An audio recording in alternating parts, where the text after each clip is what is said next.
Você já parou para pensar que a gente vive num mundo onde todo mundo lucra com a nossa insegurança, os nossos desejos impulsivos?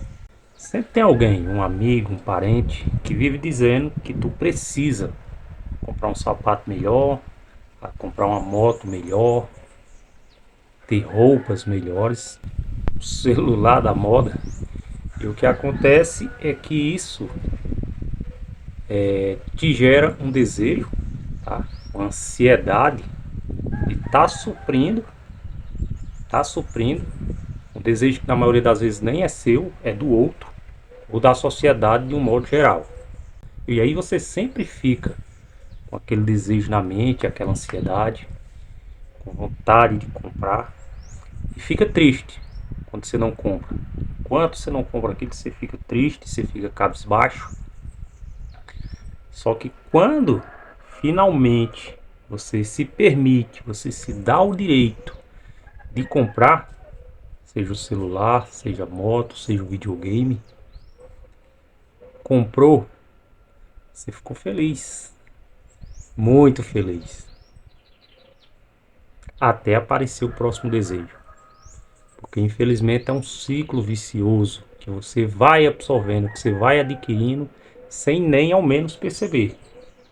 E sempre que você conquistar algo, tá? Você nunca vai estar feliz. Você vai estar feliz momentaneamente, mas não vai ser uma felicidade de longo prazo. Por quê? Porque você está vivendo em prol do que as pessoas querem para você, em prol de status, sendo uma pessoa consumista, uma pessoa que está sempre querendo, está aparecendo para os outros, vivendo de aparências. Na maioria das vezes você nem quer aquilo, mas por você ver um vizinho, um parente que comprou, aí você meio que com aquela, não é inveja, né? Aquele seu sentimento consumista que eu também posso, eu quero, eu preciso. Você está sempre no ciclo vicioso, sempre em busca do próximo desejo, da próxima compra. E aí você não consegue poupar, você não consegue guardar, você não consegue investir. E na maioria das vezes que você faz isso, você até se endivida, tá? Você se endivida, seja no cartão de crédito, os juros rotativos, você não consegue pagar a parcela toda, então você paga a parte mínima e aqueles juros vão crescendo, e aí você não consegue poupar, você não consegue guardar, você não consegue investir. E você vai estar sempre naquele ciclo vicioso de compra, de trabalha, compra, paga conta, faz mais conta, trabalha de novo e você vai ficar exatamente no mesmo lugar por estar comprando coisas que na maioria das vezes você nem necessitava, você nem queria. Para você que está chegando agora no canal, meu nome é Cláudio, criador do canal Investidor Baixa Renda, e no vídeo de hoje eu quero te contar decisões que eu fiz na minha vida, que eu tomei, tá? Que me fizeram deixar de ser consumista e tomar decisões racionais e não emocionais. Na maioria das vezes, as pessoas agem por impulso, por emoção, e depois que a razão toma de conta, a pessoa vê que cometeu um erro. E essas dicas que eu fiz, que eu tomei na minha vida, elas também podem te ajudar a pôr em prática, a estar melhorando sua vida pessoal, financeira, seu planejamento financeiro de um modo geral, tá? Uma vez eu ouvi uma frase que ela dizia assim: desejo é um contrato que você faz consigo mesmo para você ser infeliz até você conseguir o que quer.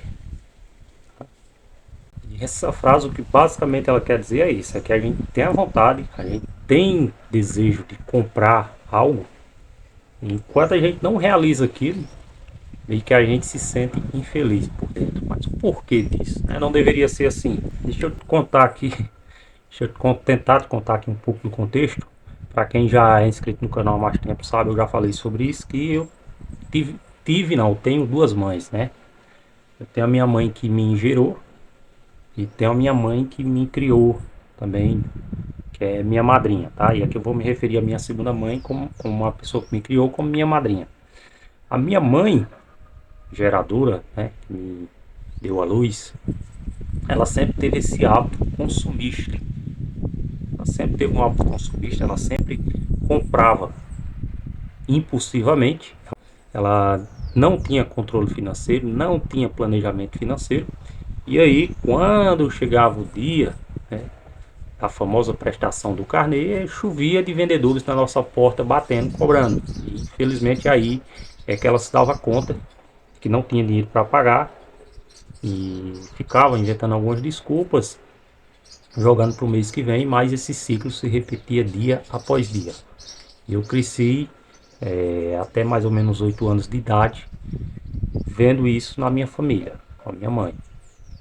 Era algo que sempre me irritou bastante. Dos 10 anos em diante, eu morei com minha madrinha. Tá? E aí é um outro comportamento, um outro estilo de vida. Era uma pessoa que ela mais planejada, ela era mais planejada, tá? Ela não gostava de contas, ela preferia sempre comprar à vista, ela sempre preferia comprar à vista, ou se fosse para comprar fiado, aquele negócio de ela tinha segurança de que no dia ela tinha aquele dinheiro e ponto. E ela tinha total controle do orçamento dela. Então de um lado eu tinha minha mãe que não tinha controle nenhum, que gastava como se não houvesse amanhã e vivia tendo dores de cabeça com credores, prestações, etc, etc. De outro eu tinha uma pessoa aqui equilibrada, tá? Que optava sempre por comprar à vista, só comprava o que necessário e o que realmente precisava. Então, quando eu cresci no meio dessas duas pessoas, eu meio que absorvi um pouco de cada um, né? Querendo ou não, você acaba absorvendo. E fazendo uma comparaçãozinha nada a ver, mas é meio parecido com pai rico, pai pobre, né? Onde o cara lá ele tinha dois pais. O Kiyosaki ele tinha dois pais, um rico e o pobre. E aqui eu tinha duas mães, só que é uma história completamente diferente, tá? E eu acabei absorvendo um pouco da cultura de cada uma. E quando na fase de adulto, eu sempre fui um cara que detestei dívidas, sempre, sempre, tá? Então, desde infância, isso aqui eu sempre falo nos vídeos, eu detestei dívida, eu prefiro comprar à vista, evito ao máximo usar cartão de crédito. Só que quando eu cresci e comecei a ganhar dinheiro, eu notei que inconscientemente ou subconscientemente eu acabei adquirindo algum hábito da minha mãe geradora, que no caso de comprar coisas simplesmente por impulso. Então, eu tinha um celular e de repente eu vi um celular mais novo, mais moderno e eu fiquei naquele desejo de comprar aquele celular, sendo que o meu antigo celular, ele era um celular muito bom, atendia todas as minhas necessidades e fui lá, comprei. Acabei comprando esse celular mesmo que à vista, mas o outro eu acabei perdendo dinheiro no antigo porque estava com pouco tempo que eu tinha ele, era um celular que estava bem zelado e eu acabei vendendo bem abaixo do preço, pagando mais caro no outro, que consequentemente foi se desvalorizando. E aí eu fui percebendo que eu tinha não todos os comportamentos da minha mãe que me gerou, mas esse comportamento era típico daquela criação de infância da minha mãe. Só que eu também absorvi muitos outros hábitos da minha madrinha, que foi quem me criou. Onde eu comprava à vista, tá? Eu não gostava de dívidas e comecei a planejar, planejar, planejar. E aí, cara, eu comecei a entender que muitas das coisas que eu tinha ou possuía não faziam sentido para mim, tá? Por exemplo, eu analisando minhas coisas, um dia eu dei de cara que eu tinha 3 pares de chinelo, de sandália, né? E sendo que eu só usava uma havaiana, né? Havaianinha tradicional, havaianinha tradicional, e os outros eu mal usava. E aí aquilo, pô, cara, por que que eu tô com 3 sandálias se eu só uso uma? E aí eu fui mudando. Então deixei de comprar sandálias. Isso aí foi passando para tênis, televisão. A minha televisão aqui de casa, eu tenho uma TV LED e tinha uma TV antiga, tá? Uma TV de tubo que chama, que é aquelas grandonas. E, cara, eu tinha muita vontade de ter um Smart TV aqui em casa, tá? Era um sonho meu ter um Smart TV aqui no quarto. Só que não fazia sentido para mim comprar um Smart TV se eu estava com duas televisões em casa. Duas, tá? Uma de LED e uma de tubo. As duas estavam funcionando perfeitamente e não fazia sentido para mim ter esse gasto com a TV simplesmente para jogar outra fora.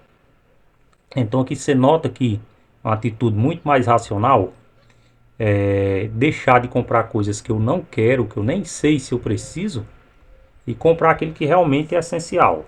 Passado mais de 4, 5 anos, a TV mais velhinha de tubo, sempre Toshiba, deu problema, e aí sim eu fui e resolvi comprar a TV Smart, porque realmente agora era uma necessidade, se bem que hoje a gente assiste bem pouca TV, né, mas aqui eu utilizo bastante para assistir YouTube, assistir séries, Netflix, então tem utilidade ainda a TV, tá? Não que nem antigamente para a gente assistir Globo, SBT. E aí, cara, no decorrer da minha vida eu fui aprendendo que eu tinha um pouco do que minha mãe que me criou me ensinou, mas eu tinha muito mais do que a minha madrinha, porque aquele estilo de vida da minha madrinha era algo que eu me sentia mais feliz, era algo que não me dava dor de cabeça, era algo que não me dava vergonha, né? Porque querendo ou não, o primeiro comportamento da minha mãe de ter cobradores na porta era algo desgastante, frustrante, né? Então fui desenvolvendo esse hábito de ter compras mais racionais, não aquelas compras de impulso que a maioria das pessoas tendem. Eu geralmente, um hábito importantíssimo esse, é avaliar se isso ali cabe no orçamento. Eu consigo comprar isso aqui à vista, tá? Eu consigo, consigo. Eu preciso, preciso. Então vou lá e compro. E aí, entre comprar e à vista, cabe a você decidir o que vale mais a pena, tá? Se na vista tem desconto, se não tem, enfim, algumas vezes eu acabo comprando em cartão de crédito porque não tem vantagem de pagar à vista, então eu deixo o dinheiro rendendo lá numa renda fixa e vou pagando as prestações por mês. Essa é uma atitude racional e não impulsiva. Segundo hábito, tá, que eu priorizei na minha vida, que eu mudei, é o de planejar, tá? Planejar o meu orçamento financeiro, pegar caderno, pegar planilhas, tá? Inclusive tem vídeos aqui no canal que eu solto todo mês sobre meu orçamento doméstico, meus gastos. E ali eu tenho mais ou menos noção, não vou dizer controle, tá? Porque ninguém tem controle de todos os gastos, principalmente os variáveis, mas ali você vai ter noção de para onde seu dinheiro está indo, quanto que você está gastando, qual a sua média de gasto mensal, qual a sua média de ganho mensal, e aí você vai ter um norte, você vai ter um direcionamento para sempre estar fazendo escolhas racionais e não emocionais, tá? Nunca tá agindo por impulso. Esse é o segundo hábito, ter o controle, certo? O terceiro hábito é investir em educação. Investir em educação, comprar livros, tá? Eu sei que isso aqui é um hábito que muita gente não liga, não dá a verdadeira importância que tem, mas, cara, depois que eu comecei a comprar livros, eu compro aí de 5 a 6 livros por ano, ainda é pouco, né? Mas é melhor do que nenhum. E leio, tá? Então depois que eu comecei a ler, principalmente psicologia financeira, planejamento, investimentos, eu comecei a ser uma pessoa muito mais racional. E aí voltando para a parte lá de onde eu fui criado pelas minhas mães diferentes, eu desenvolvi o meu próprio meio de viver, minha própria programação mental financeira, certo? Adquirindo, absorvendo o que cada uma, lógico, falei da minha mãe, falei de algumas falhas da minha mãe aqui que me gerou e falei de pontos positivos da minha mãe que me criou, mas todas elas tinham pontos positivos, tá? Embora eu não tenha ressaltado de todas e aí eu acabei absorvendo o que realmente era bom mesmo, que fazia sentido para minha vida, para estar criando o meu próprio método, tá, de vida, seja para na hora de comprar, seja na hora de investir. E o hábito mais importante também, que com certeza me ajudou a me planejar melhor. E aí um dos principais hábitos também que mudou essa questão da pessoa ser consumista, tá? As mudanças de hábito que melhorou a minha vida, foi de pagar-se primeiro, tá? Porque sempre tive esse comportamento de estar guardando dinheiro, tá? Final do mês, pagava as contas, sobrava, eu guardava. Só que guardar dinheiro não era uma prioridade. A prioridade geralmente era pagar as contas. E aí tinha meses que eu guardava, tinha meses que não, certo? Então eu mudei para mim pagar primeiro. Então sempre eu priorizava investir, certo? Receber o dinheiro, a primeira parte, 10, 20% para investimentos. Fiz meus investimentos aí, pronto, o resto eu vou resolver, pagar a conta, pagar as contas, separar o dinheiro de compras, de água, luz, telefone, internet, etc, etc. E aí quando sobra, querendo ou não, a gente ainda tem aquele hábito impulsivo de comprar algo que às vezes a gente nem precisa, mas de impulso mesmo. Só que hoje a gente tem esse controle e isso aqui impacta bem menos a minha vida do que impactava lá atrás, do que com certeza vai impactar a sua vida hoje, tá? Se você mudar isso. Quando você recebe o salário, se você vai priorizar pagar logo suas contas, vai priorizar sair, fazer coisas que você quer, fica muito mais difícil você poupar, fica muito mais difícil você guardar ou investir dinheiro, certo? E querendo ou não, mais cedo ou mais tarde você vai ter um gasto extra ali, um gasto não planejado, que pode estourar seu orçamento, que pode comprometer seu orçamento, sua saúde financeira. Então é importante a gente ter esse controle, certo? Porque, cara, um dos grandes problemas que eu percebo nas pessoas é que elas querem se gratificar no curto prazo, algo que vai dar prazer para elas ali momentaneamente, tá? Hoje, com a semana, 2 semanas, ela ainda vai ter um prazer momentâneo, mas e o futuro, tá? O seu eu do futuro, como que ele vai agir quando você tiver com 50, 60 anos e sua saúde financeira estiver bagunçada? Você vai ter que continuar trabalhando, você vai ter que trabalhar em 2 empregos, aquela viagem que você ia fazer com sua esposa, com seus filhos, como que fica? Então, é importante você pensar, é importante você viver o hoje, você se gratificar hoje, tá? Mas não esquece do seu eu do futuro. Foca lá na frente no que realmente é importante. Prioriza o seu futuro, tá? Trouxe aqui 3 ou 4 hábitos aqui que eu considero relevantes e que me ajudaram bastante na minha vida financeira, pessoal e financeira, tá? Eu espero que você tenha gostado desse conteúdo. Se gostou, não deixe de se inscrever no canal, ativar o sininho das notificações e deixar o seu joinha. Valeu!